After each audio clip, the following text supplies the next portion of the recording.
GCUE. The podcast you have been waiting for. 6 friends, 6 opinions, infinite laughs, all unfiltered.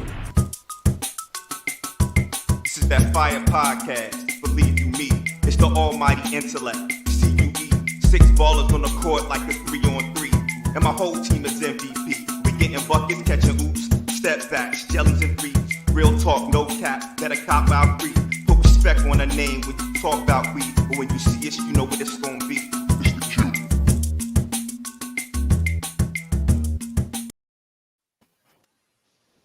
Good evening, ladies and gentlemen.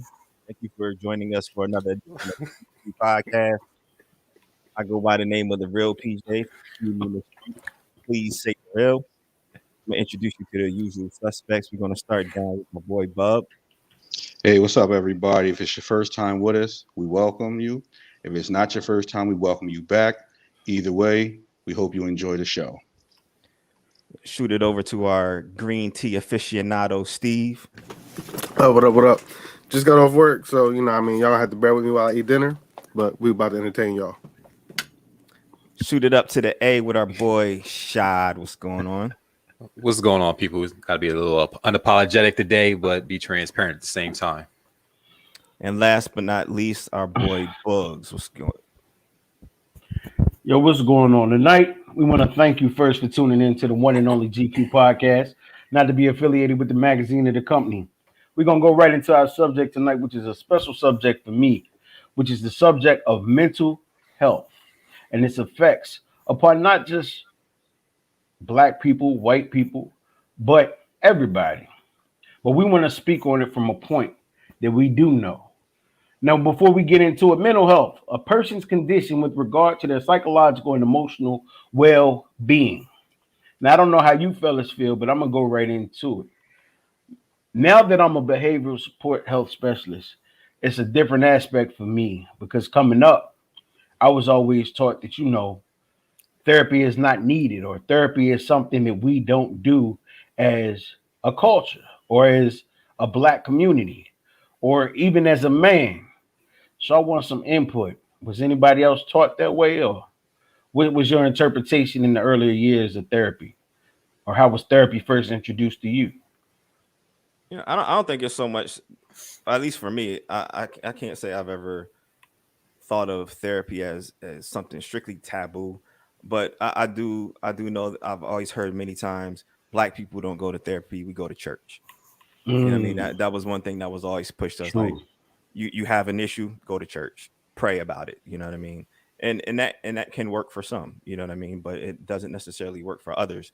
But I think even before you even get to the whole idea of therapy, just saying mental health, period, there's already a stigma behind that. Mental health to me is similar to saying diet, the word diet. When you hear somebody say the word diet, you immediately think you're not eating, you know what I mean? Which you're not going to eat. No, that diet truly just means what you're putting in your body, right? Exactly. And mental health, when you hear somebody say mental health, they immediately think, oh, you're crazy, you're going crazy, something's wrong with you. But no, it just means the health of my mental state, whether that's good, bad, or you know what I mean. So it's just a whole stigma behind the word itself or the phrase itself, you know what I mean, before you can even get to the whole therapy part of it. I think it's funny that you brought that up because my father actually was bipolar schizophrenic. And, we were told earlier at an early age, grandma used to be like, well, your dad, his mental health or his health is just wrong in his mind, or his mind is off a little bit, or this, that, and the third. So when it, coming up, when I heard mental health, I associated it with the bipolar, the schizophrenia, or something that you had to have medication for, disorder, things of that nature. So I can completely relate. Nah, I thought crazy was crazy. Like I ain't. It's like you said, mental health. Like you crazy, and that's kind of just how my family dealt with it. Like act crazy, we gonna take you where the crazy people go, and state hospital is supposed to like break you out of it. Not necessarily what happens, but for us, it was. I don't think we had a what happens in the house stays in the house, or however you deal with things, you deal with inside these four walls. Like there was no go outside and talk to nobody. One, I didn't even know a therapist in the city, so I couldn't tell you who a therapist was. The most I attempted to call myself doing therapy when I was a kid was I went to the school counselor and I lied because I wanted some cookies, because I found out that's pretty much how like the kids get cookies. They go to the counselor. So I was like, yo, we can talk about whatever, those lemon cookies or peanut butter. And it's just I found out very quickly, like, you don't do that, because that's how social services get called. But as an adult, like I'm all for it. Like I think therapy is needed. It should damn near be a requirement. It's something that I think everybody should do for a certain period, just to make sure that you're good. Because sometimes we hold on to stuff that we don't even know we're holding on to. For me, I can't say that it was taboo, because like as a kid, when my parents divorced, they were separating when I was 5. First thing my dad did was, get counseling, because he knew that it was going to alter, my life.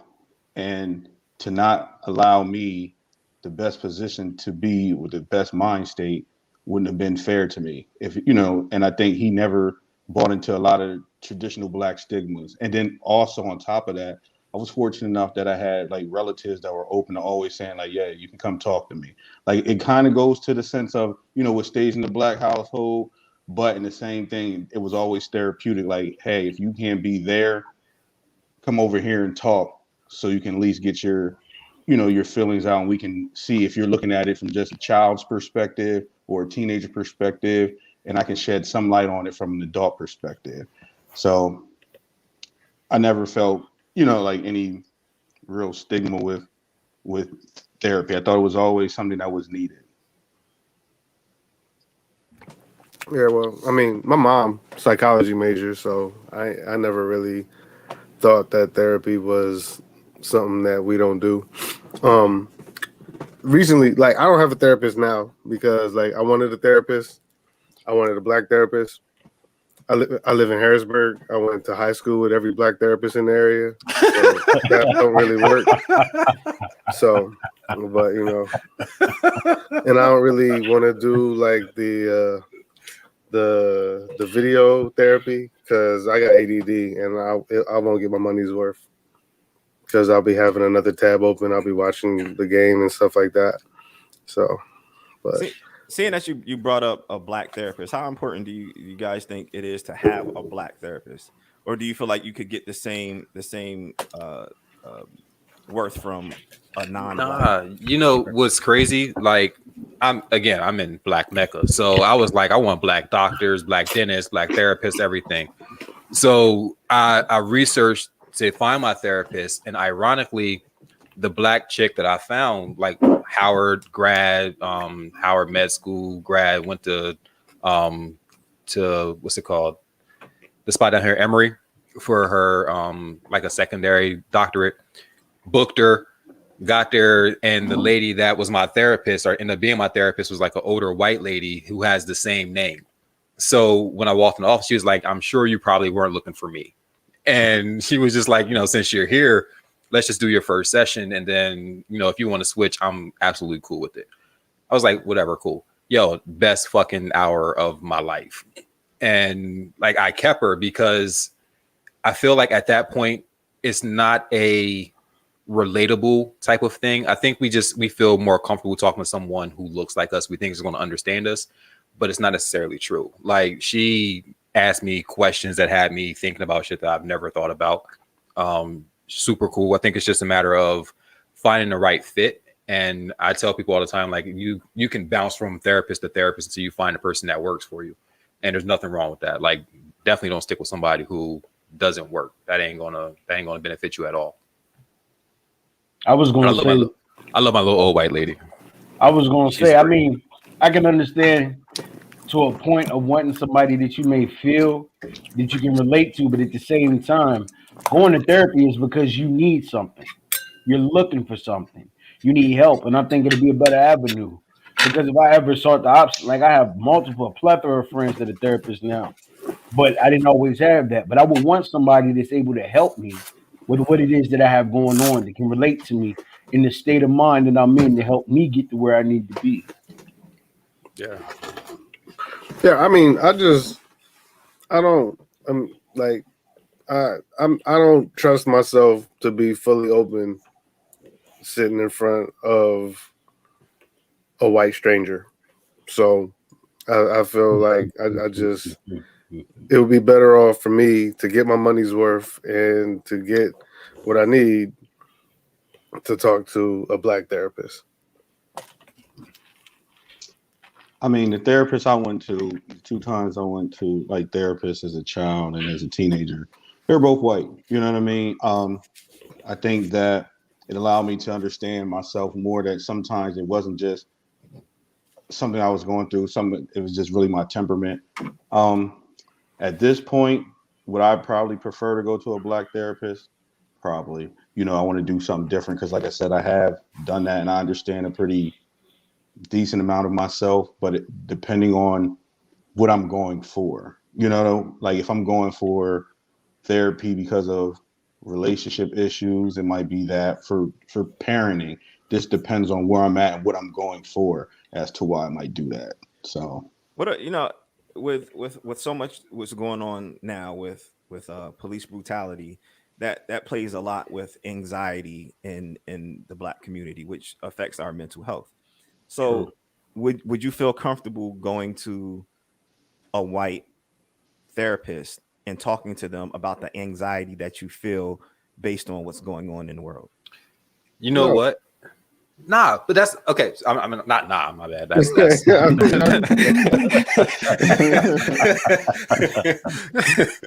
like, nah, Steve, you can go first because you know. No, I mean you start. The answer is just no. Like I wouldn't. Like, but I mean, I explained that just a second ago. It's not.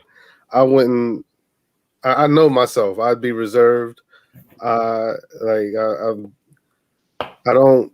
I wouldn't be comfortable in that situation to be open and transparent. So like, there's no way that I'd be able to talk about certain things because I would have the outlook, and it's possibly a wrong outlook, that this person is not going to understand where I'm coming from about certain things. There's nuances that I don't feel like having to explain, that I would rather just be able to like. I can't think of any example, but it's just like, if I were to say something, I wouldn't want to have to explain why I feel like some shit was crazy. Like some dude was like, "Hey boy," like I don't feel like I would have to explain why that pissed me off, because then she'd be like, "I call my son boy all the time. He's your age." Like, you know what I mean? And it'd be like, what were you saying? No, I was saying, I think for me, that was the good aspect of it, because I had to talk her through it. So it's, instead of you saying, I understand how you feel, which pretty much makes me say, okay, I can stop talking at this point. It's explain to me why you feel that way. Explain to me where that comes from. Where do you think that comes from? Which then makes me have to go back and figure out, like, at what point did I start feeling like this? Like, at what point did this conversation about police brutality start? Like, when was the first interaction I had with cops? So it's the fact that you, quote unquote, don't understand me, which makes me have to explain it, which therapy is literally, it's you talking through your issues with some guided questions. So it's the fact that I have to now verbalize this and dig into self to find out where this comes from, what this triggers from, instead of you saying, yeah, I know what you mean. Like, it helped out a lot with just the explanation and trying to verbalize what that emotion is, so and why it's there. You would probably miss out on that with a black therapist then. That's what I'm saying. They're agreeing. If they're like, everything. Yeah, I know how you feel. Like, I've been there. yeah. You know what I mean? And you're not going to be able to talk through it because they're right there with you. So you're saying, so y'all feel like with a black therapist, you're kind of just skipping over the process because of you're able to readily identify. If well, you know what I mean? I'm just saying it, and like in this scenario. Well, possibly, but I don't know. If the therapist is doing their job correctly, they're not there to be on your side or say that. You know what I mean? They're there, like Scott said, to give you those guided questions. So if you're actually going there looking for somebody that's going to be your pal, I think you're going there for the wrong reason. Oh yeah, no. I it's mean, just- yeah, pal, but like what Shah was saying, like just being able to really verbalize and break down, because also going forward, once you learn how to unpack all your baggage and what you're feeling, it'll help. That's the key, to be able to unpack it going forward. So that even when you have interactions with people the next time, you're able to relay that information exactly word for word, verbatim, exactly why you feel the way you feel. Yeah. Right. For me, again, with the police brutality thing, in the sense, I don't know if I would. I don't know. I still might. I might go. It just depends. I can't even lie. Like, Well, let me ask you this question. Since we already on the subject of therapy, how many of us as black men are honestly willing or have ever been willing to be completely transparent to anybody, or were taught to be transparent? I wouldn't say my mom taught me to be transparent, but she did allow me to have opinions, and she made sure that like we kind of spoke our minds. I wouldn't say that's necessarily being transparent, because there are a lot of other times where it's like, yo, you're just complaining right now, or you're whining, or toughen up, man up, whatever. Like it's those moments that happen, but in the same breath, there was a lot of guidance on you can talk and you can talk through it. But it was, I think it was challenging, because it's still like my mom. Like you ain't trying to tell on yourself with your parents. So there's a lot of stuff that like I didn't say. There's a lot of stuff that I didn't tell her because I didn't want to make her upset or think something that I was going through was her fault. So like in a lot of that stuff, I kept a lot of that to myself, or I talked to other people. But like being transparent in general, like my dad's side of the family, not a fucking chance. Like it's not happening. We're not talking about nothing. Grab a beer and go chill out. But so go ahead. I'm sorry. No, I was just saying that's But I was taught the same way, because see, I had my grandfather, and my grandfather was with me up until the time I was 15. But I also had two aunts, my grandmother and my mother, in the house. So they were going to find out what it was that was going on, or what it was that was bothering me, or what it was that happened in school, or what it was that did this. Now, I realized that when my grandpa was around, certain things, he'd be like, well, you becoming a man, you got to deal with it. You got to accept this, or you have to accept that. That's just the way it's going to be. It wasn't much conversation and things are in depth as far as the teaching aspect, or even being able to vent on certain things. You know what I mean? It's just like, you're going to be a man. You're going to face some things as a black man. You're going to go through them things. You just got to eat it up. You just have to take it. And I wasn't able to have always have an outlet on certain things.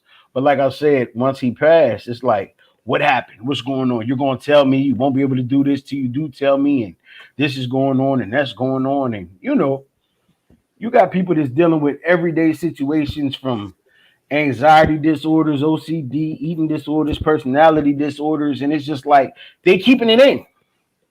They have nobody that they can fully be transparent to.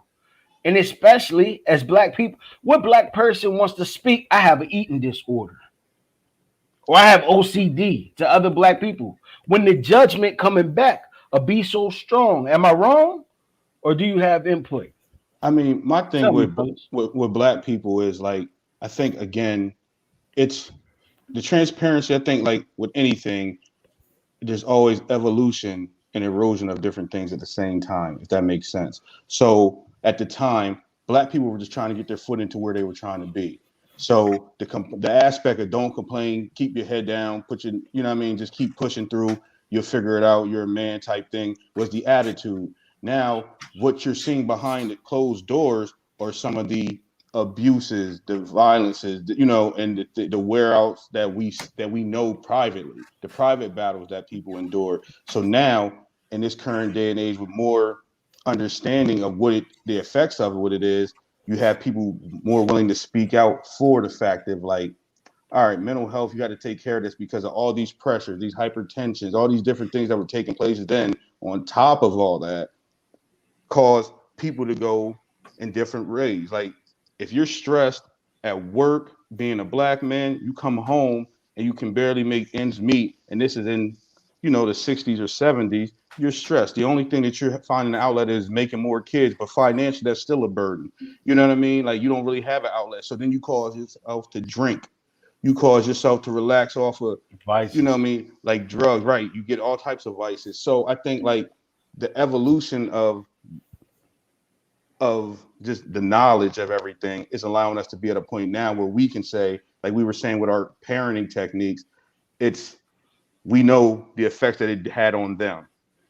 Yeah. So now we're going to approach it a little different because of what we know it can do. You know what I mean? The trickle down effects that these things have. And it's just an evolution. You know what I mean? So that's what it really is about. I want to pinpoint Eddie couldn't be with us tonight. He had a family situation going on. So much respect. Our love is with him. Our thoughts are with him. But he did find time to chime in. And I want to take time to read his comments because he is definitely a faithful member of the crew. He said it totally makes sense to want to talk to someone who you can relate to, but some folks generally need someone to talk to regardless of sex, gender, or background. You have to reach the whole history of being black or white is the reason why most black folks aren't comfortable with therapy in the first place. You have to reach a certain point in your life to be comfortable with just opening up in general. I agree. Whether it's a therapist or even just your friends, most people aren't comfortable being vulnerable. Now, that's a question that I wanted to ask y'all, but I was going to get to it later. Have any of you ever felt like you couldn't talk about a certain situation because of the feedback that you thought you would receive? I think in general, I can't answer everybody. that. No, I'm just- I think in general, I think everybody has stuff that they feel like they can't talk about or that you just don't want to talk about, whether it's like personal, family, like relationship, whatever. I think we all go through an aspect of that at some point. But it's weird because even within our friendships, like each of you have a different role. So I know like with Bub, I used to talk to him all the time. But in the same breath, Bub knew how to ask me certain questions that would make me engage in the conversation. Or he would pull me out of atmosphere and be like, yo, let's just go to Taco Bell, like way away from the crib and just, you know what I mean, sit inside of there and just rap instead of like grabbing some food and going back to the house. So it's like those moments, it's just, I think with people, you just have to find ways that engage with you. But I think everybody has certain things that like, it's an uncomfortable conversation. Mm-hmm. See, I was always taught that by my dad. Like, you know what I mean? Like, he's from Allentown, so he's not from here. And he always states that, I hope none of my relatives are on her watch, but he said that was the best 82 miles that he ever had because it allowed him to stay focused. You know what I mean? But like Yeah. on some real shit, like he always said, like, you know what I mean? Like, you got to get your mind and take care of your mental health. So I was always fortunate enough. And like I said, if I just needed one of my partners to rock with me, you know what I mean, for my own sake on top of it. Like, you know what I mean? It wasn't just for me to talk to you. It's also for me to kind of relay that so I can unpack my baggage or whatever I'm just going through at the moment. And like you said, it just be what it is. And I think that's something that I'm always like fortunate that one, having a black man that just was able to always let me know, like, and we didn't always see eye to eye. Y'all know that. Like, we butted heads because testosterone bumps heads. But Yeah. he was always willing to allow me to understand, like, yo, you have a voice, you can, you know what I mean? Like, you don't have that. And I think it comes from some personal things in his life, which I won't touch on, but I think it calls for him to make sure that he definitely made sure it wasn't that way for me and him and just me in general. So I could start from a different platform and wouldn't have to work as hard as he did to get where he was at. So I was fortunate. Now, when we talk about stresses, some of the stresses as a man, as a male, that we face, I go as far as even to say as a black man on a day-to-day basis, can truly affect your everyday mental health. But stress is like transparency upon a black man or a black man in general hasn't always been the case. For instance, I have a situation, I'm about to share something real personal with you. Back in 2009, I believe it was 2009. I was married and I went through a separation. I ain't tell nobody about it. I ain't had nobody to talk to about it. But I was separated from the house. Didn't get to see my children. Didn't get to see things. Things wasn't good at that point. And I hadn't seen my mother in over a year and a half at that time. This was October that we separated. I didn't even tell you all. But you know, every day I'm dealing with this. It's weighing me down. I'm snapping on people. My beard is growing. I'm not eating. I'm going through. And I said, you know what? I said, I'm going to surprise my mom. That's what I'm going to do. So I said, this Christmas, I'm going to go home, and I think that'll make me feel better. And about December the 9th, my brother called me, and he told me that my mother had passed. Now, I was already dealing with the separation. I was already working a job that I really didn't care for. And then my mother passed. And it was a lot on me, not just as a black man, but it was a lot on me as a man. I didn't even feel comfortable being around friends. I didn't feel like comfortable being around my coworkers. Everybody saw a change and knew that I had something going on, but I didn't speak about it. So one night I go home and I'm thinking to myself, and I say, you know what? Maybe it'd be better if I just wasn't here anymore. Maybe it'd be better if I just left myself from all these situations. So I went in my room, and I'm being completely transparent. And I took a razor in there, and I sat in the floor, tied a string around my arm, and I held my arm up, and I had the razor in my other hand, and I sat there, and the tears were flowing, and I was crying. And all of a sudden, a wind blew through the room. I can't explain it. Some may say it's God. Some may say it was an angel. Some may say it was a spirit. But a wind blew the room, and I dropped the knife, and I cried like a baby. But you know what I said to myself? I said, I'm going to be all right. Now, had I known then what I know now, of course I would have reached out for help. Of course I would have reached out for help. I wanted somebody to talk to, but I didn't want the judgment. Yeah. I didn't want any of that. And there's some black man out there right now thinking the same thoughts that I thought. I can't provide for my family. I don't have a job. Unemployment's about to run out. Or that person thinking I don't have a car. Or I have this going on. Who can I talk to? Tonight, I'm literally begging you, reach out and talk to someone. Talk to someone. Your fate may not be the same as mine, but reach out and talk to someone, and I promise you, my life now was incredible. I promise you, if you talk to somebody, reach out and take it day by day, it'll get better. It'll get better. So let me ask you this, and that's a remarkable story that you're still here and you know what took place.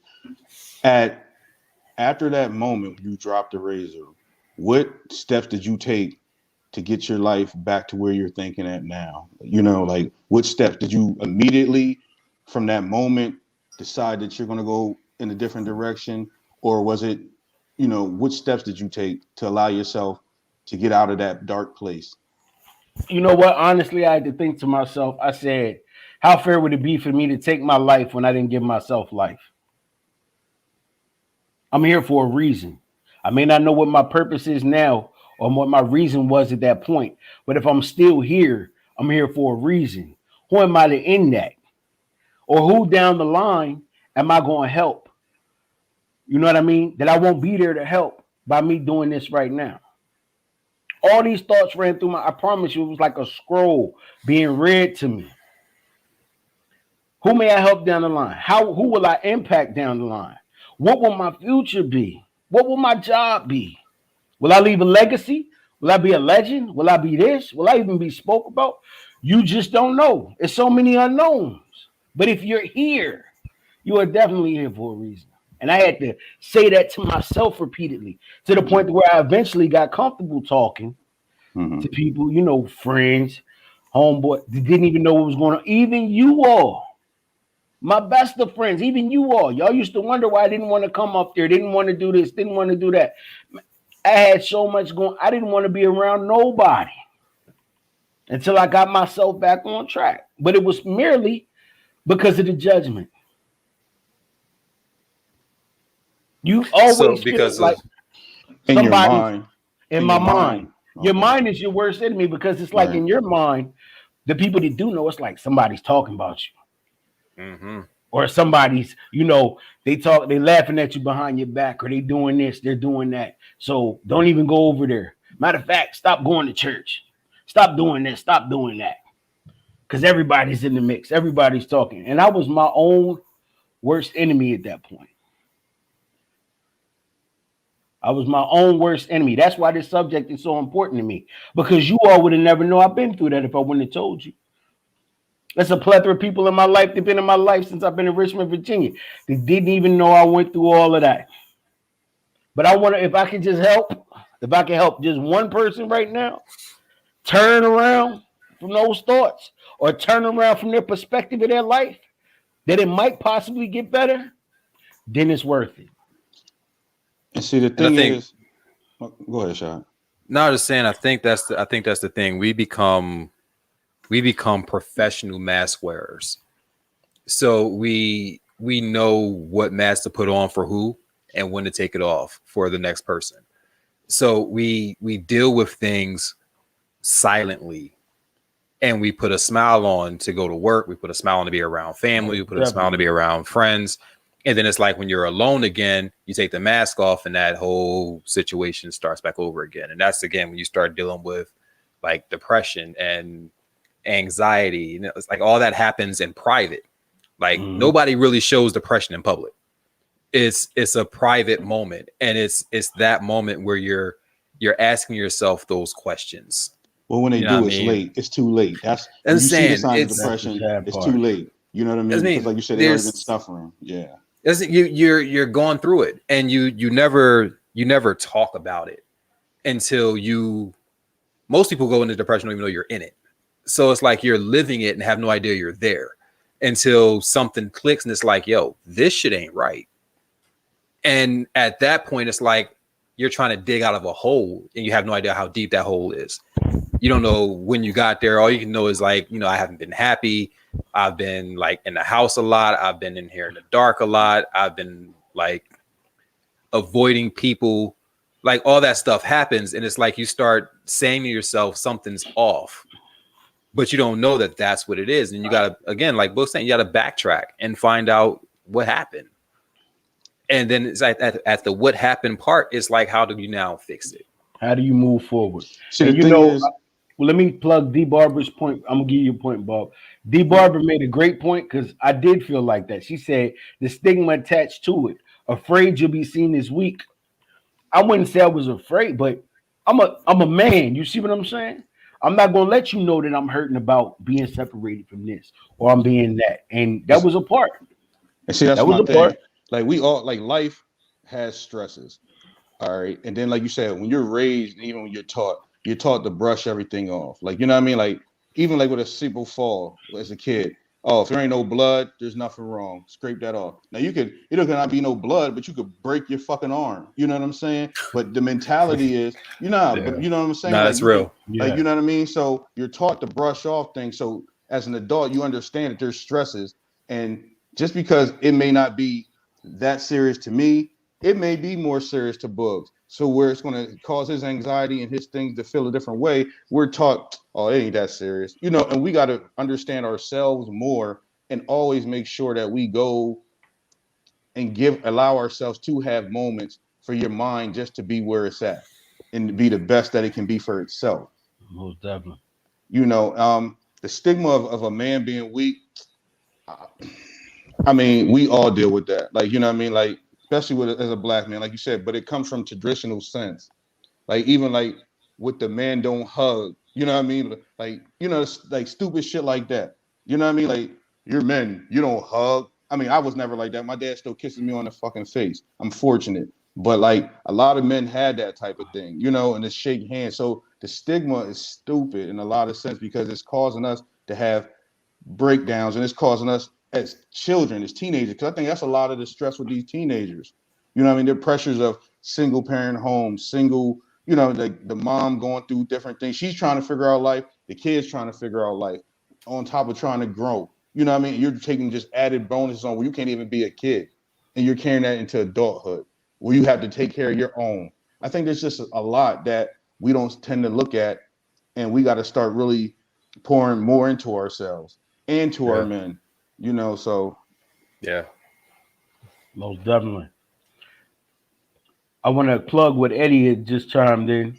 There's so much pressure to just be tough, which is a true statement. He said, example, if someone breaks in your house, you're the man. You're supposed to handle that. The rest of your family could just be scared as hell, but you have to hide your nervousness. I mean, you can't go chasing the burglar out the house screaming. That's not gonna work out too well. Yeah, there's a difference between like Get out! that. Ah! I mean, as a man, you you are still be supposed to be scared. right. Ah! You can still be scared, but you got to be brave. You know what I mean? And I think that's different than being tough. Being brave is being scared, but still facing whatever obstacles in front of you. That doesn't mean you're not scared. You can still be nervous. You can still be scared, but you sometimes you just gotta handle. You got to do what you got to do. I mean, that's your position. That's your position. My dad told me that exactly. I used to always, are you scared? He's like, yeah, I've been scared, but that doesn't mean that I got to protect y'all. Like that's what I am. I'm your guardian. That's where bravery comes in. Right. You're scared, it's not but you still handle it. Exactly. Nah. Shotguns. Ah! Oh shit! Shot gonna be out there windmilling at burglars and shit. No. I don't want to kill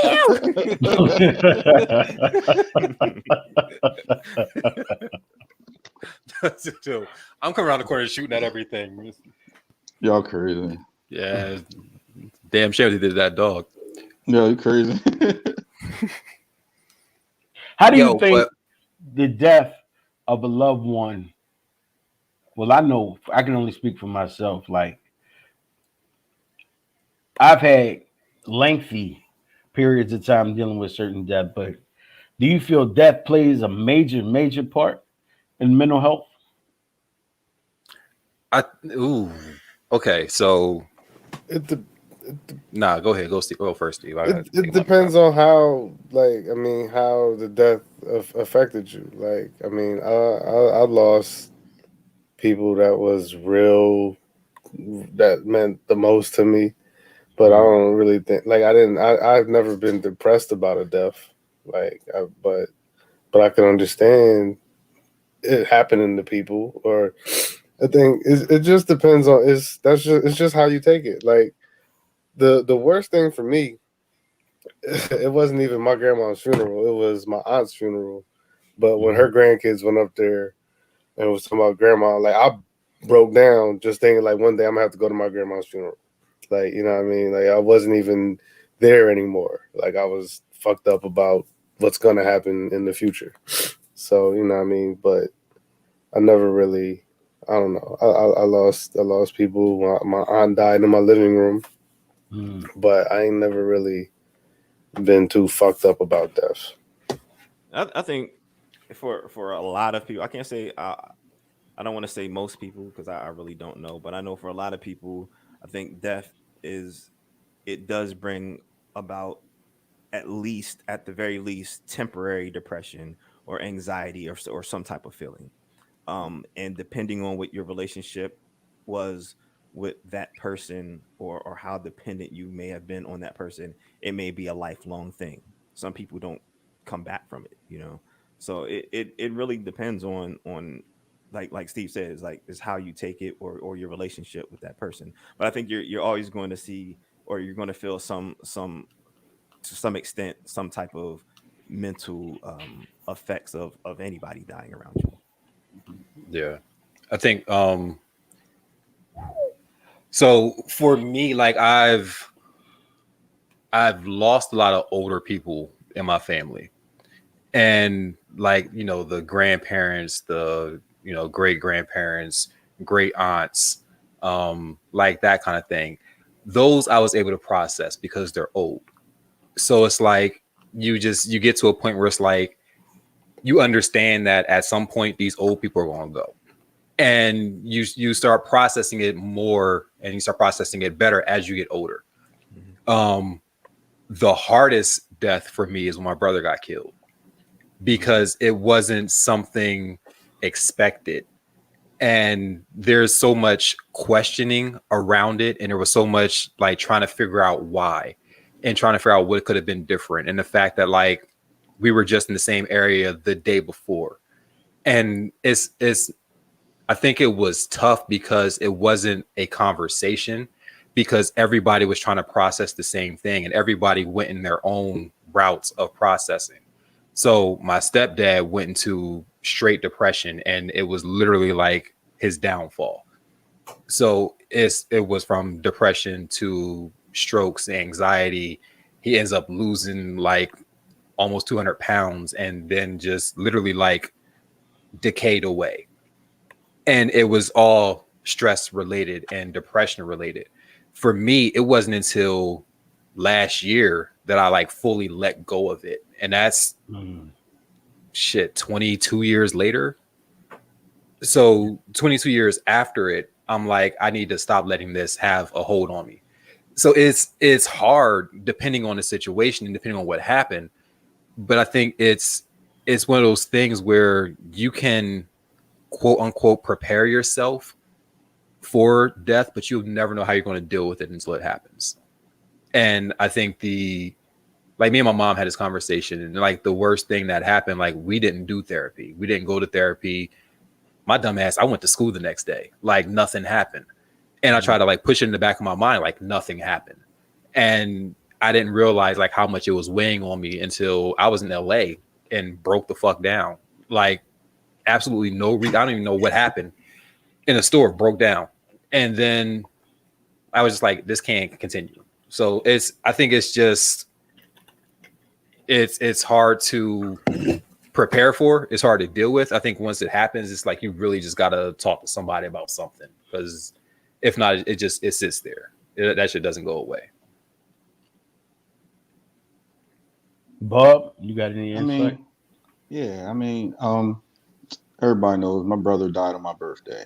He was young. He was 19 at the time. He died for no apparent reason. So for me, I always feel some kind of way. Why? Because he died on my birthday. So it's a constant remembrance of his passing.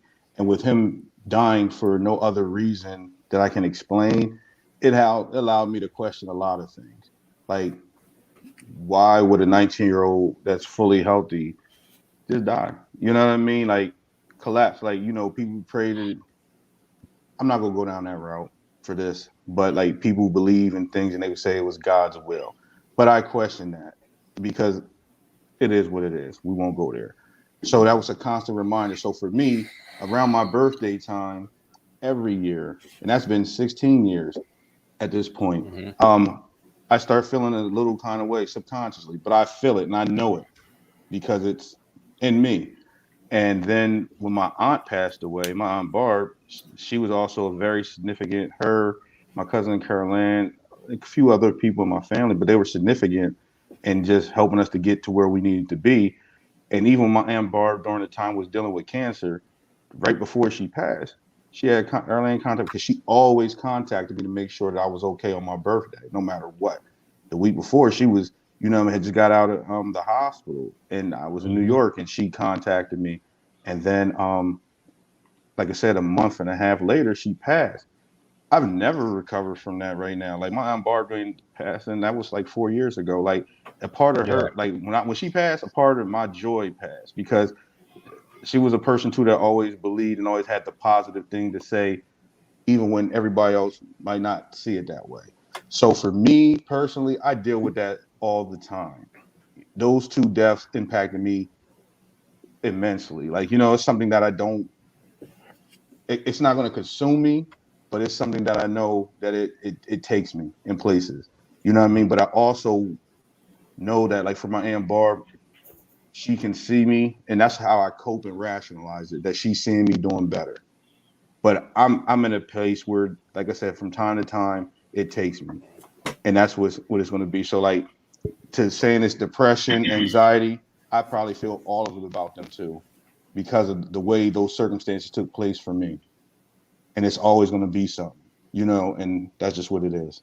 So I'm not going to get over it because they meant so much to me, and it's significant. So yeah, I think that's the thing. It's never a get over it moment. It's like you just learn how to process.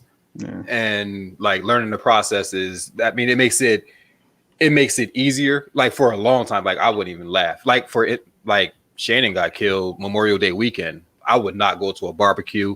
I wasn't going to the pool, beaches, nothing. Like I wanted nothing to do with like this weekend. And up and again till last year, like I was just like, I can't keep associating death with a date. And it's like that for me is what I had to like let go. But it's you never get over it. It's just you get to a place where you can like laugh and talk about memories and that kind of thing. But it takes a while. It's never a quick process. And see, for me, my birthday is my day. So I always tie in the fact that like I'm talking to people, like he passed on my birthday. Like Steve and Eddie were there at the hospital too. So like I just remember the blur of seeing my entire family crying on my birthday because we lost a relative on my birthday. So subconsciously, part of that still sits there. You know what I mean? So even when people who celebrate my life, they celebrate my life, but in my mind, I can see a lot of my loved ones with a painful moment. You know what I'm saying? So it's a weird feeling, and it's something that I battle with at times, especially just generally around my birthday. Yeah. So I want to plug some of these comments. We're gonna start D Barber. She said exactly. Raise our sons to be okay to be afraid, to not know how to fix everything that life throws at you. And we're gonna go down to Eddie, of course. Death is hard when it's someone that you have a very tight bond with. The fact that you know you will never be able to touch or talk to that person, it puts you in a place of complete devastation. West Space, all of y'all brothers are strong for sharing y'all stories. Appreciate you, brother. And Rondell Lamar, you don't get over it, you learn how to get through it, which is a true statement. You learn how to cope and keep going. Definitely. Hey, let me ask y'all a question before we get into the next topic. So it's kind of a joke that people have that, you know, men have podcasts as therapy. You know what I mean? This is instead of going to a therapist, we have a podcast. You know what I mean? But do you feel like this has been somewhat of a therapy for us over time? Yo, I think that's cathartic as hell. My bad. I mean, I saw you unmute your mic. I had to stop. This shit been cathartic as fuck, yo. Like it started in the midst of motherfucking. We started talking about it during COVID and shit, shut down, not seeing people and shit like that. It felt good as hell to see y'all every week, even when we was just recording. Ain't know where the fuck we was gonna put these shits. Like, you know what I mean?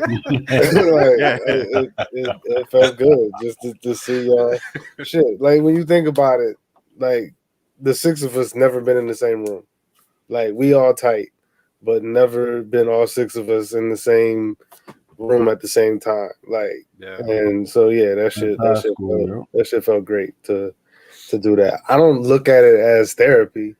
It just felt good though. Like, you know, get the gang back together, get the band back together, and we get the rap. Like, you know what I mean, bringing up memories and shit.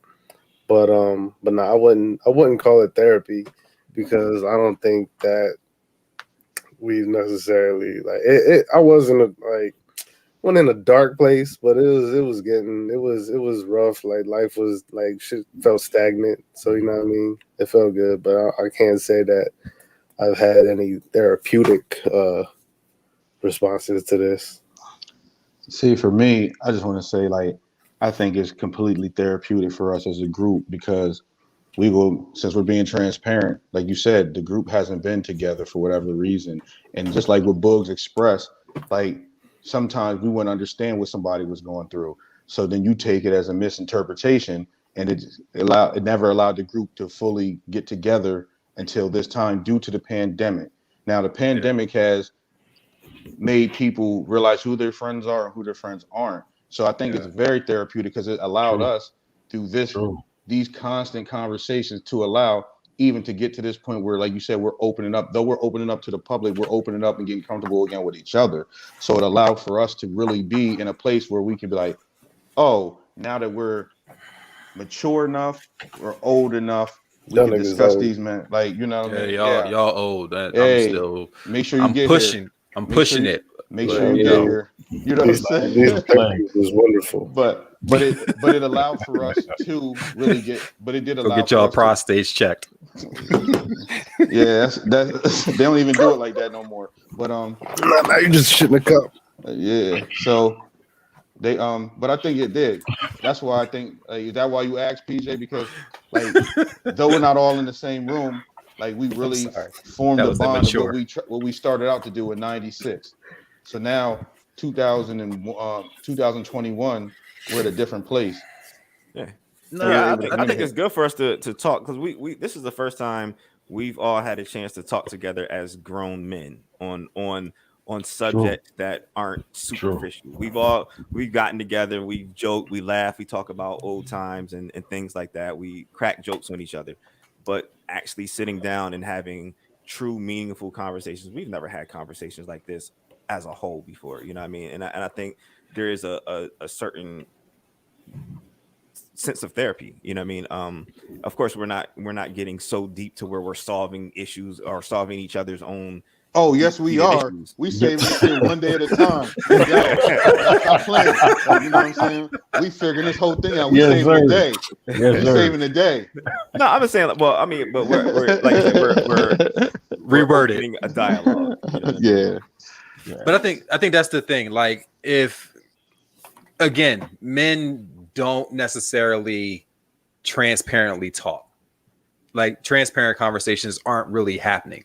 So if dudes find podcasts as being therapeutic, let them fucking find it as being therapeutic. Let them talk through their shit and talk to their friends, talk to their audience, whoever's there that they feel like they can actually release something to. Let them do it. Like, for me, like this is dope.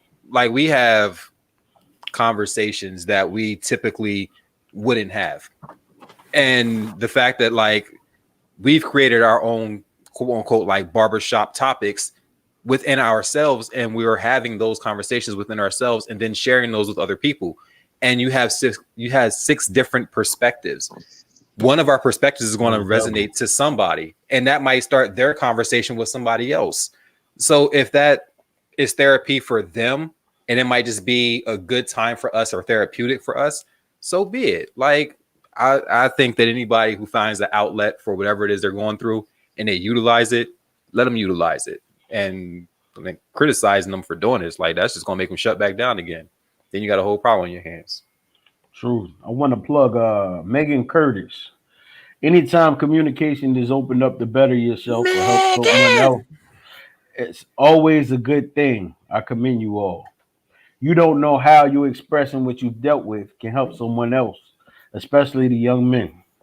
And then we have Rondell Lamar, who said, it's not that it's not happening, it's just not happening enough, which is true. You got to say, True. Megan! Which is true. You got to say it like that. Yeah, so I think like again, we are in a therapeutic stage, and like for us, like here's the thing. This is how it's therapeutic though. Real quick before we go to the next subject, we set out a goal thing like, yeah, we're gonna do this podcast. It's gonna go be 6 episodes. Now we're almost 20 deep. You know what I'm saying? Like that was 5. You know what I mean?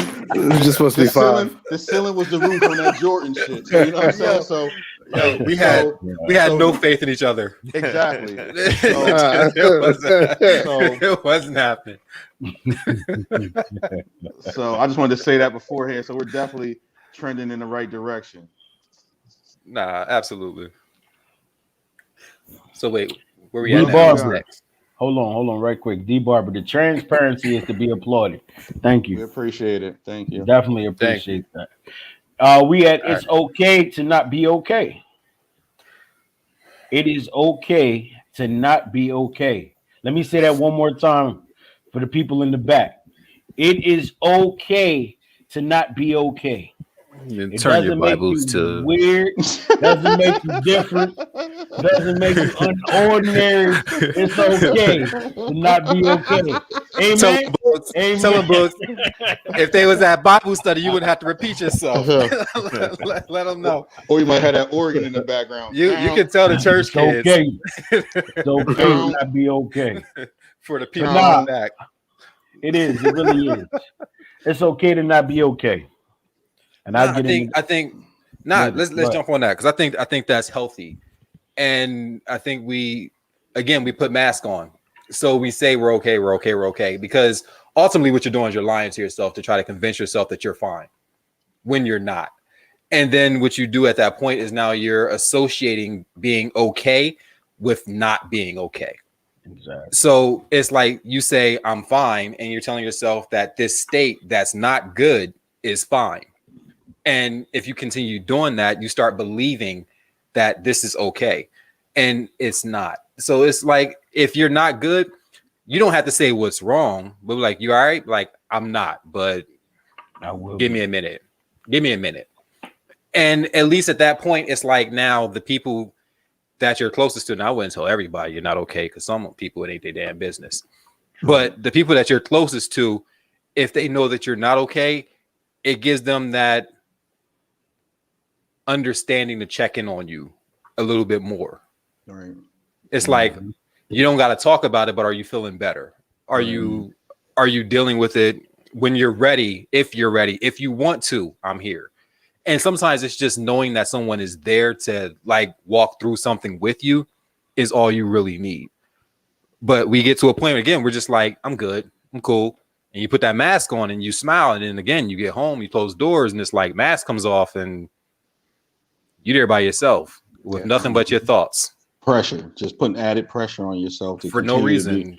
Yeah, I think being able to talk about it and like you said, just letting it go a little bit, or just being able to open and have somebody, like you said, like you just reiterating what you said, that you can speak to about it, because you might be so frustrated that it could be a simple solution to it, but you're not in the right mind of thinking to be able to just, dismantle what that is going on, because your emotions are so tied into it. So sometimes you got to decompress. Not decompose, that'd be dead. Not decompose. Don't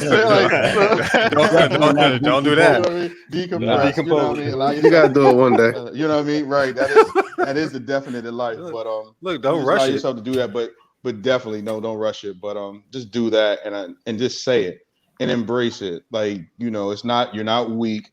You're not, a pussy or anything of that nature. You're just a person trying to figure out, because that's what people think sometimes. That's unedited. You know what I'm saying? Like unedited. Unedited. Let it out. Put it out there. Because it has to be that way. Because the conversation is the conversation. Most definitely. Bub has no couth. I do. No, Bub has no couth. Lawrence carries a little bit more presentation with him. So. Nah, but that's real though. That's real. Yeah. That's how we deal with things. We joke and we laugh and then we kind of jump back into it. But is that just part of means the something. problem? Is that part of the problem with like black people? Because we tend to joke our way out of a serious issue. I think at some point you have to lighten it a little bit to get back into it. Same thing. So it's like you have to cry. Yeah, I mean you have to like y'all know I got crackhead aunts. What? It was unfiltered. Go ahead, bro. You know what I mean? Everybody's Unfiltered. better now. But at a certain time, like that was a lot on the family. You know what I mean? So we joked about it without really joking about it, because that was the way to actually speak about what was going on and like how you felt. And it's like, hide your shit. Here they come. But it's you had to you had to find a way to deal with it. Like you're a kid. Like that's masking pain and it was masking pain and you know what I mean? Like, it was in a way not necessarily masking pain, but it was addressing the issue so that it can actually be in the open that this is what you're thinking. Okay. And maybe everyone didn't put that much thought into it before they did it. Like I'm very inappropriate around my family. Like we're going to bring up some stuff that is very personal, but it's like this has to be a conversation because we can't keep acting like this doesn't happen. So it was hard, but it's like you laugh into a serious conversation. Okay. And sometimes you just have to do that to just lighten the mood before you touch on. You can't jump in everything like dead ass serious just from the jump, like because most people put a wall up instantly. Mm-hmm. So And we also- find lightness and laughter. I want to also say, don't be the reason that somebody doesn't want to tell their story or tell what's going on. And what I mean when I say that is, we have a habit as Black people in general to say what's going on or how you been or what's going on. Then when the person actually started telling you, you're like, oh, for real? Shit. Oh, for real? Oh, that's what it is. That's what it is. Okay. That's what it is. That's raw. I ain't asked raw that. Then they That's never what want to tell nobody else. Nah. Because you was Nah. that person. It depends, Joe, because what's up with you is not a real invitation to tell me what's up with you. Just don't ask. Like, nah, Yeah, man. Exactly. Like, like you ain't seen nobody in a while, and you say what's up, and then they start explaining what's really up. Like that shit ain't like come on, don't. we're not really that close to be. Yeah, I don't need to know. Like if you Good didn't luck with have the that. ability to text me and tell me this, then like don't tell me in person just because I said what up, like. But you could be that one person they feel comfortable don't make me that one person. Like, But if you're not weight on my prepared, shoulders, yo. if you're not prepared, that becomes a very awkward moment. Yeah, listen, Like, that's why I love very COVID. awkward moment. That's why I love COVID because You put your mask on. I ain't had to explain. I ain't had to say what up to people because they don't know this is me. I know it's you. Yeah, you do. So And I we know do. it's them. So we do know if y'all out there and y'all see Steve and y'all say what's up, Or and he say, Shad. what's up with Love you, Shad too. just make sure that you see Shad Nah, or Steve when they say here's what's up the with thing. you. All you supposed to say is I'm fine. I don't even That's have to get it. your arm Leave it broken or alone. nothing. Shit, Don't say what's nah. nothing good? else to him. Like, Nah, keep it a it's buck. different. Like Nah, y'all said it. Y'all said it Nah, already. if you close can text me, No, I'm not backing off of it. My if you can close text me, you can tell me that. my But if you close ain't got people. my number, don't hit me It's with different. what's going on in your life. Yeah, what's up or what you been up to? That's not for a very personal moment. Like it's just Like, it's I really not. don't That's care. that's for briefness. Like my close friends, and it's like, yo, how are you doing? Like Yeah. that's an opening for a conversation. Like if I ain't seen you in 15 years, don't know. Because Well, please. I really don't care. Yeah. And that's the underlining issue. Don't say what's up I with mean, you. Just say what's up. Because There you you say go. what's up so There many you go. times. Don't ask. Because Nah. when you say Don't what's ask. up with Mike. you, that means you're inviting. That Yo, conversation. what's going on with you? Nah. That means you're asking what's Nope. going on. Like you say, what's up? That's it. You say what's up to a random stranger. Nah. But Hello. but if I haven't spoken to you in a very long time and you start divulging your personal information to me, the response I give you is the one you get. So if it's wow. Damn. yeah, like, So I if you're- mean, so if you're going through something, people, and what you Eddie might be say? able to, I don't know what to tell you.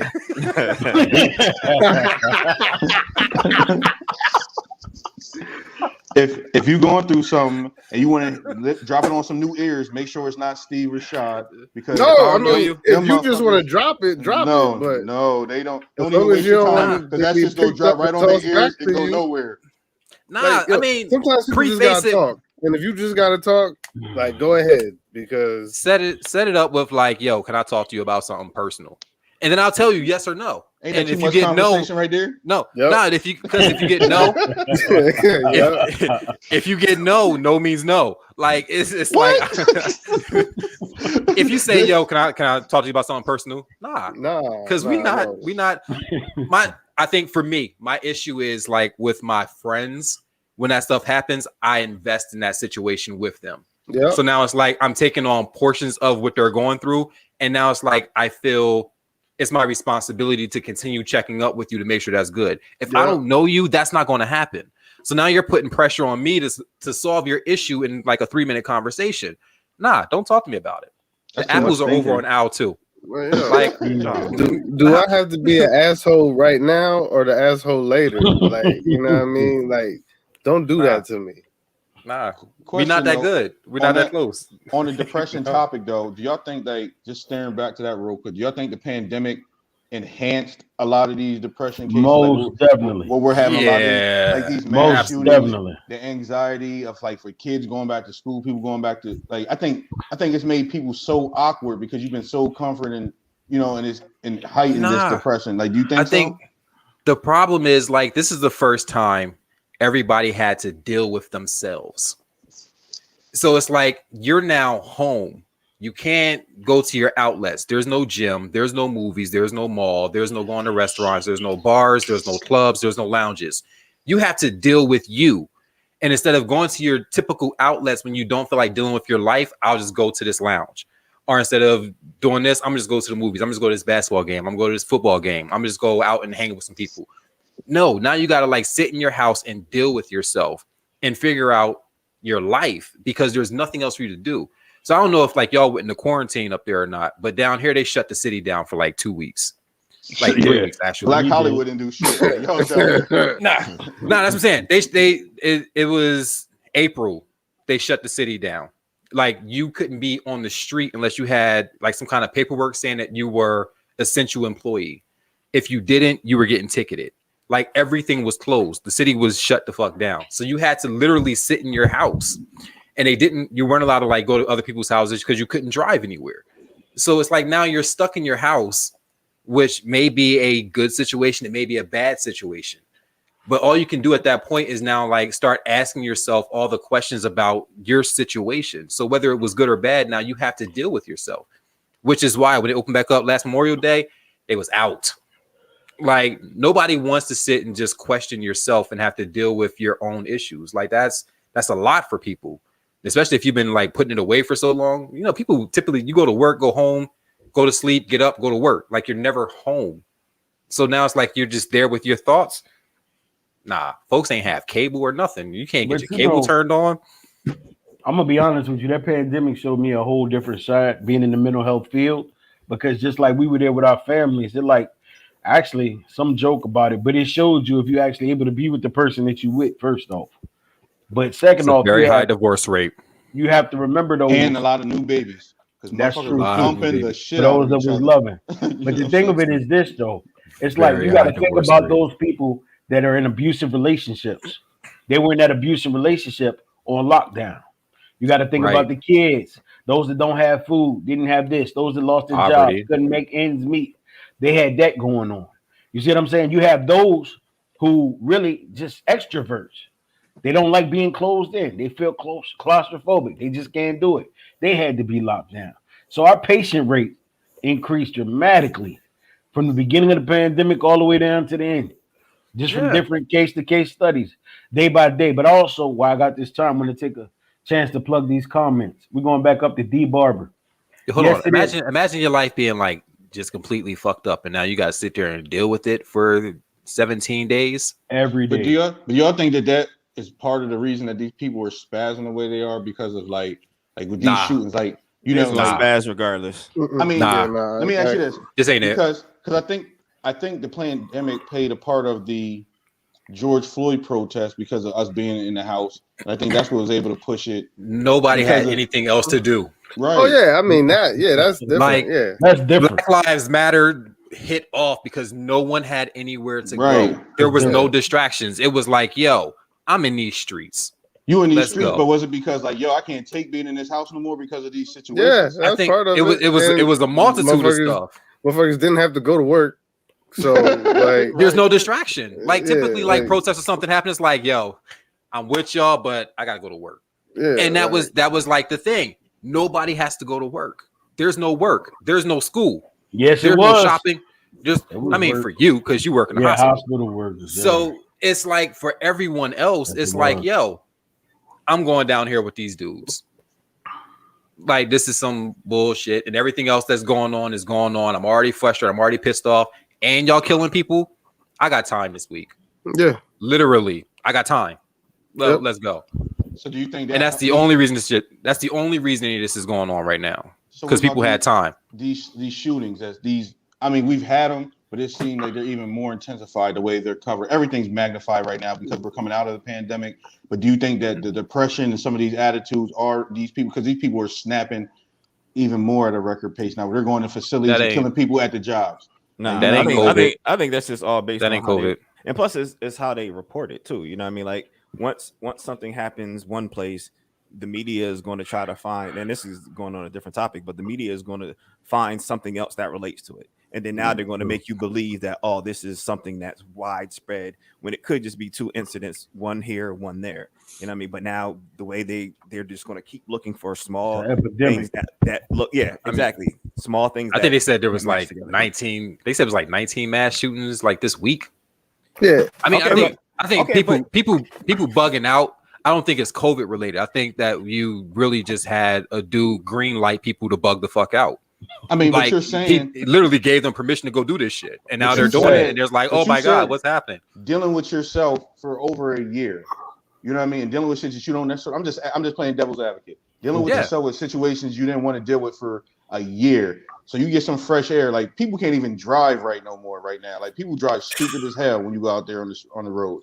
So imagine the frustration levels that not even able to express themselves when they're around other people. They're just snapping. We're watching videos of people all over the place doing that. Like That's you what think I'm that saying. plays, But you- like people are depressed and getting out there. Nah, the same way we had time to go out and go to protests and like get on social media and do all this George Floyd and Ahmaud Arbery and all this kind of stuff. The same way we had time to do that, the opposite side had time to go online and be like, yo, I fucking hate these people. And it's nothing new. It's just they utilize that same time differently. And then you have a whole group of people telling them, y'all can just go and do this. And now they go do that. And then when they do it, it's like, oh, I don't know where that came from. You know where it came from. Like you set up the spark. Like it's gonna the same way that Capitol shit, that wouldn't have happened if the motherfuckers had to go to work. Like they wouldn't have been there. So they had those were business owners. They might look that might have happened for real still. Nah, because all their employees is laid off and they on unemployment, so they mad. So it's like you set this tone, and it's like everybody has time, and now everybody has time to go do something that they ultimately wanted to do anyway. No doubt. So I don't think this is not a COVID thing. It's not because you're in lockdown. It's a time situation. You just got too much time on your hands, and now you're going to utilize it the wrong way. Yeah, like I was just I mean, it's just piggybacking off of what PJ said about how when things happen and they find another similarity to cover it.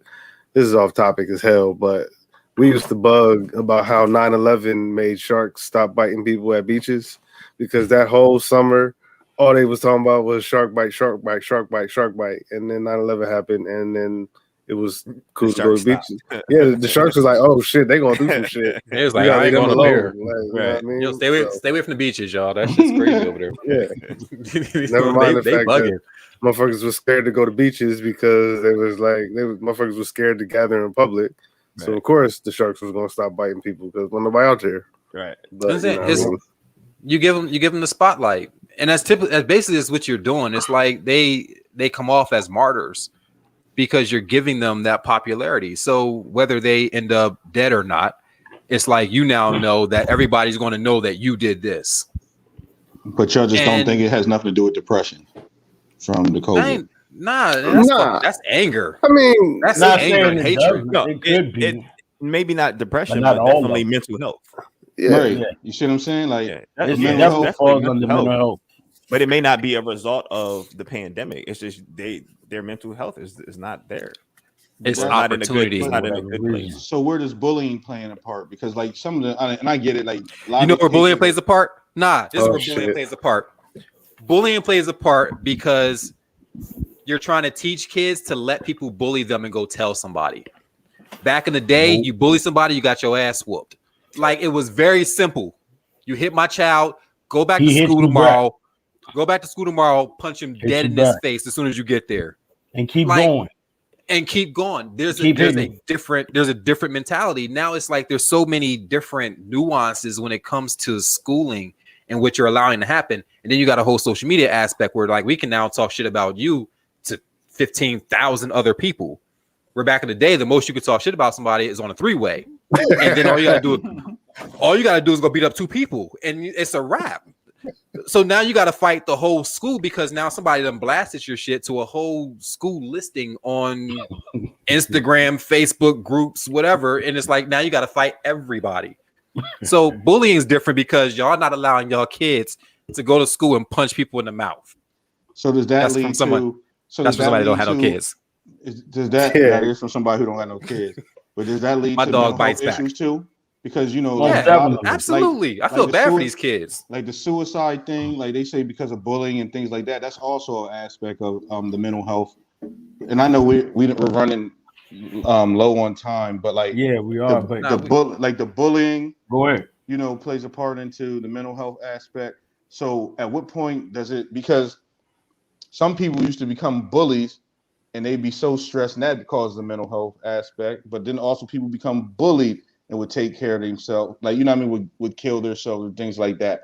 So where do you find the fine line in this development? Like, you know what I mean? Because we're saying like, Well, nah, we should cut all this bullying out. We, like you said, Shad, the old school was beat somebody up. If somebody bully, beat them up. But where is the true, like, where do you find the true gray area where it's going to help people? The balance. Right. Take all these little kids off social media.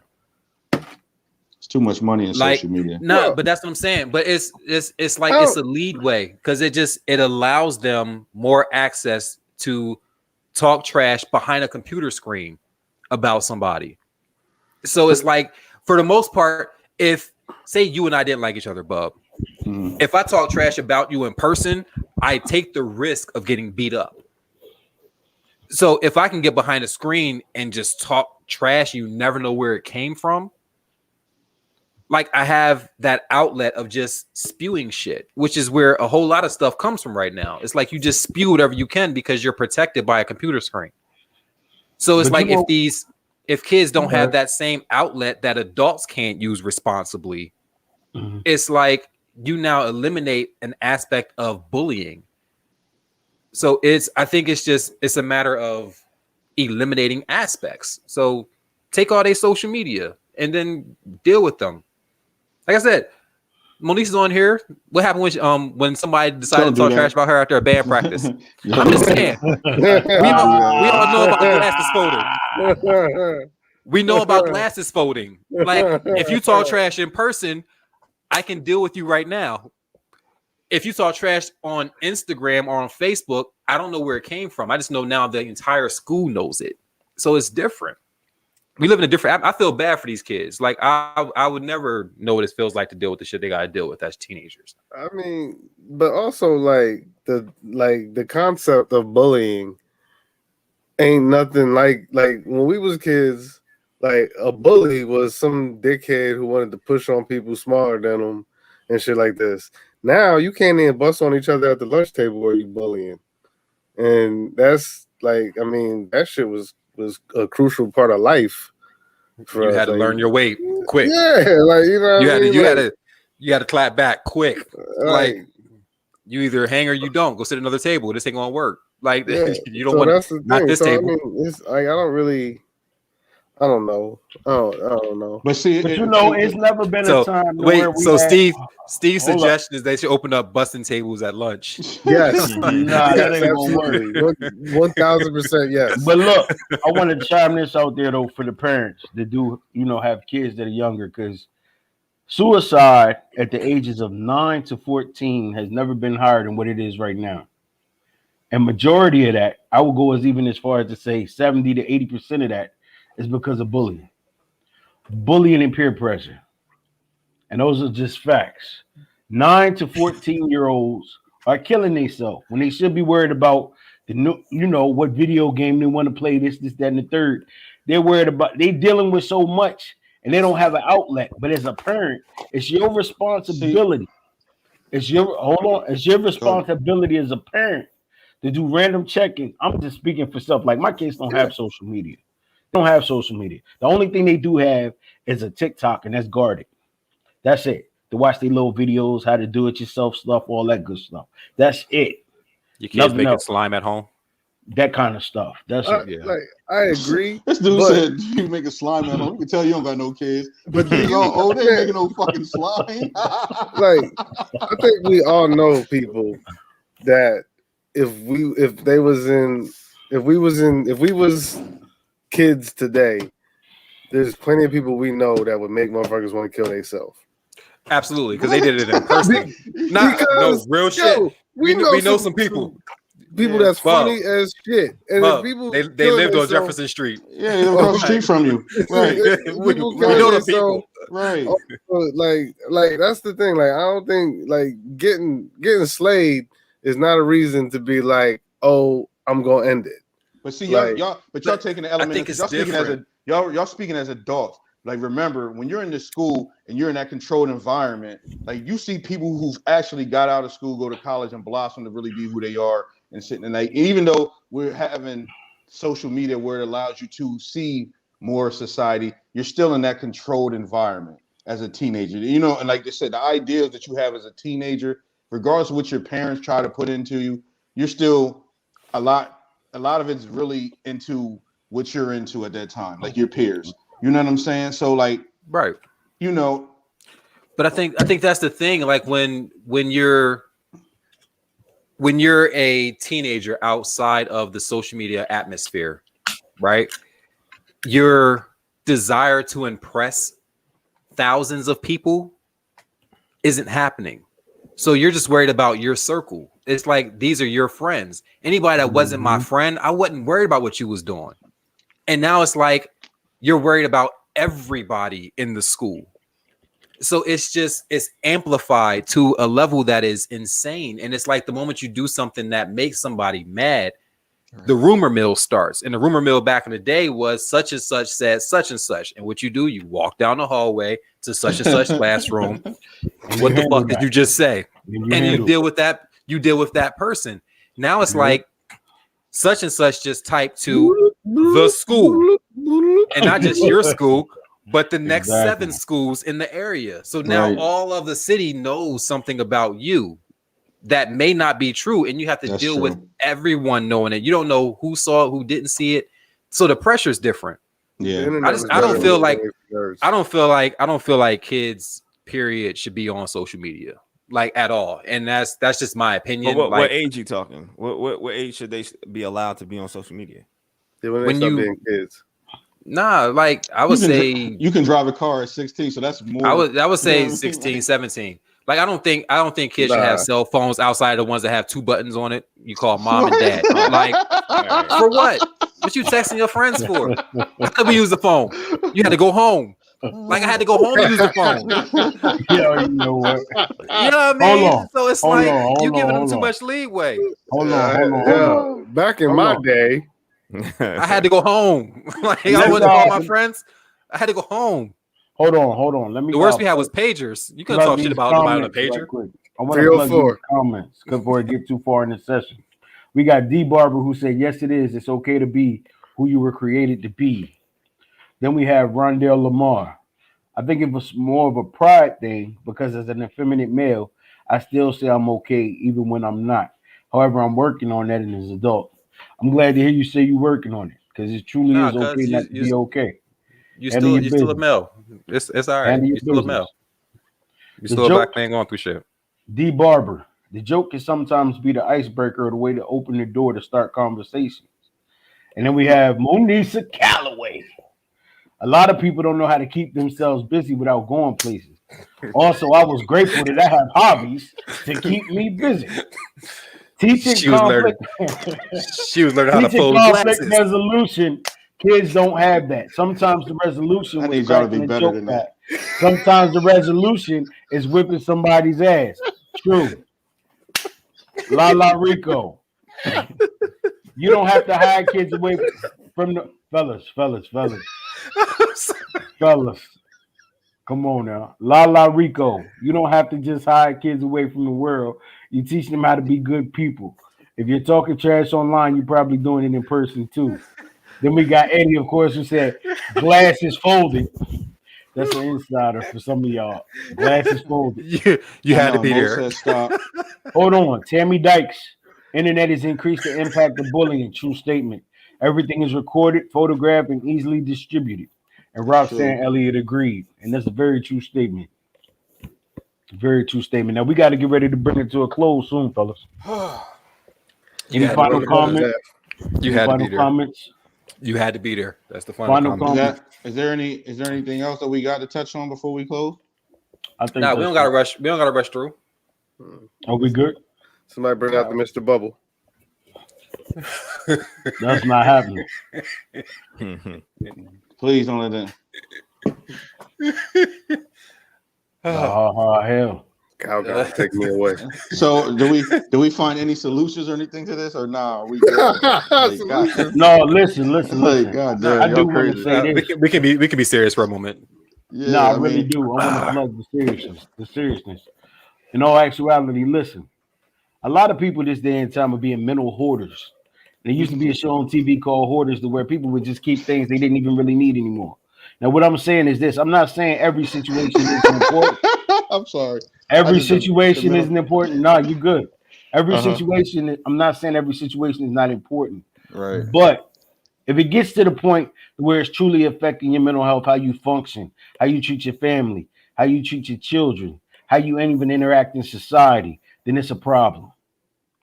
Now, you can either come up with one or two things. Either you can reach out and get the help that you need, or you can come up with coping strategies. Like some of our patients, and I'm not saying your patients, but some things to help you get through at that time, whether it's playing basketball, whether it's listening to music, whether it's calling somebody you know you can talk to, whether it's writing down your thoughts so that you can look over them and interpret them. There's many ways of coping with the situation. I wasn't going there, but you just looked at Steve. That's one too. But let's be clear. It's ways to resolve these situations. Don't hoard things in your mind and think it'll just go away, because they won't just go away like that. Find help, get help, reach out, and get what you need that you can be where you need to be. And I didn't finish my story from earlier, but I do want to plug this. My queen that I'm with now is my same ex-wife that I was divorced from in 2009. Wait, you God closing is out? just that good. Yo, we wasn't closing out yet. And Nah, that's I'm not nothing. closing out. I'm Oh, speaking. All It's right. just that This good. sound real. But Bubble bath Had books. I not been here, I never would have saw the great life that I have now. Now, moving on. What's the next subject? I went to bubble Word. bath books. That's Red Run. So then, Right. honestly, your lady back in your life and everything helped bring some morality back to you. Like, you know what I mean? Like, Full circle. right. Full That's circle. where But that's where the I think- perspective come. Like, you know what I mean? Like, you know what I mean? You, But that you was went 8 outside. years later. That was 8 years later. It didn't happen immediately. Of That was course, 8 you know what I years mean? later. You went Yeah. outside. You know what I mean? You separate sang for 8 different years? songs. Yep. Right. You stood outside her window with a boom Sit outside box. with a boom box. Yo, when You you know what I say mean? when you say you were singing outside the window, cause you wasn't lying. Yeah. He He was was pop locking outside. and everything. You know he was. Drew Hill stepping. Tell Yeah, me Speedo on. what you want. Right. Tell me what you need. Yo, So- what Space said is, black men, we need a group or to set up one where we will be able to go and reach out to talk about our problems Y'all hear with that? no judgment. Yeah, I That's do. what I do. Yo, I thought that was me. Yeah, who's cooking bacon on the line? That's just sizzling. Like, That's a good idea, Wes. That's a real good idea. Eddie Taylor, I love y'all fellas. Sorry I wasn't there with y'all. Things are nuts right now. We understand, fam. And like I said, you in our thoughts and our prayers. love know you too, we love Cuzzo. you. Nothing but love. Yeah. yeah, what they said. You know what I mean? You can call us. You can call and not get the, you know what I mean? Nah. Like you can actually call and we can rap with you. Tell us about how you feel. Like I right now. said, I mean, that's different. That's it. Like, Close people, yes. If I don't Nah, know you, if no, I see Nope, you already done put Don't it do out it. there. nah, not Don't no. try to double And, back and- now. and I'm It was not taking clear it back. disclaimer. Like if I don't have if your we're number, good, what's up means what's up. Like, what's up? That's like And the Nah, answer to what's up means not much, not Ain't too much. shit. You're not just chilling, There's very I'm good. few acceptable answers there. Ain't shit. right? And Shit. it comes back. It's a Tell one me. sentence kind of thing, and it comes back with "What's up with you?" Chilling. That's chilling. it. Like You know what I mean? that's it. This is a Nah. quick conversation. Cause Like, let no. me tell you, no, don't. Nah, I didn't subscribe to that. Like, It's not, you wasn't even supposed to stop walking. You were supposed to keep walking and say, what up? What's What up? up? What's Good. Yeah, What up? like you know what I mean. Like, why are you stopping? That's how funny PJ thing do when we all get together. I was going to say that's PJ in real life. That's why he's not saying anything. But it's funny Hmm. because 'Cause he was knows. smart. He was smart enough not to say nothing. So if y'all see PJ in real life, don't speak to him because he'll act like he's not the real PJ. He'll say, "Oh, this is stunt double PJ." You know what I mean? Like, so. Just, But if you do see me in the streets, please say the real. Say it every day. Otherwise, I'm not. You know gonna what? answer. If anybody ever walks up to him and calls him the real PJ, and we find out, we're gonna bully you. You're getting bullied. You called him what? Okay, we're gonna talk about you on the next show. Yo, but no, I think real talk, man. It's a great conversation. We don't necessarily have it often. The transparency is typically, I mean, we kick it. We have fun. We laugh. We joke. I mean, we have some serious topics, but this is definitely one where you got to put out there. You know what I mean? If any of y'all ever need anything, hit me up. Y'all, like the 5 of y'all, Eddie, 5 of y'all, hit me up. Outside that 5, be careful. Like I might not want to know, but it's like find somebody you're good with, like somebody you're close with, you're cool with. Like make that connection. Find out who you can trust. I think that is a big part of being transparent. Is you don't want to say something to somebody and it comes back from somebody else. So find somebody you can trust. Find somebody you can depend on, and talk to that person. And then there's apps galore, like Steve was saying. There's web applications you can get on and like talk to somebody. They have free trials if you want to just try it out for 2 sessions or something. Just try it. Like just They ain't cut no checks. try so it. Like there's nothing bad that can come from it. Yeah, I mean there's outlets. So never think that you're in something alone. And, I mean we have the podcast, we have Facebook page. So if you think you want to rap about something or just like put something out there that you want us to talk about, we can do that. If you want to divulge your life, talk to Books. He's great at that. And you know what I mean? Hold on, let me add something before we go out. But I think one thing that's important, if you're going to be that ear for somebody to lay something on, you make sure that if they're looking for you to say something or they're looking for you to just listen to them. You know what I mean? Because there's nothing worse than you wanting to talk to someone and they're just giving you all this feedback when truly all you want to do is get it off your chest. So I think that's definitely something important that you need to take into consideration if you're going to be the ear for someone to listen to. Most definitely. Bob, you got anything? Everybody ain't able. Bob, you got everything? Yeah, just be you. Embrace who you are, because I think embrace yourself as a person allows your mental health to grow and prosper as well. Like, be comfortable with who you are, and if you're an emotional person, be proud of that emotional person. If you're a jerk, without hurting people's feelings, be the jerk. Embrace who you are. You know what I'm saying? Like, I think that's a key thing too, because we try to be, like Shah was saying, put on so many different masks. Somebody else. Right. So just be who you are, the best version of you that doesn't cause any damage to other people, and you'll be good. Steve, you got anything? Yeah. I don't think I got anything new, but every now and then say no to something that you okay with doing. You'll be amazed at how that makes you feel. Yo, no is a great word. It's a great word.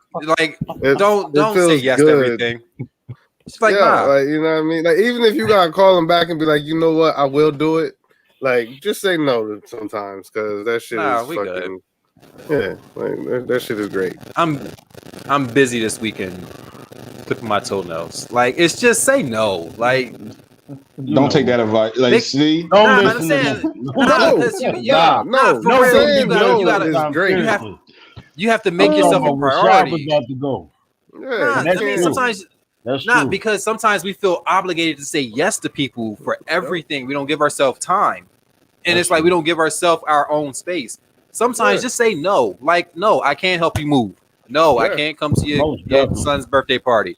Nah, I can't. Like, just and then you don't even have to have a reason What is why. it at again? Beneficial. And then don't show up, PJ.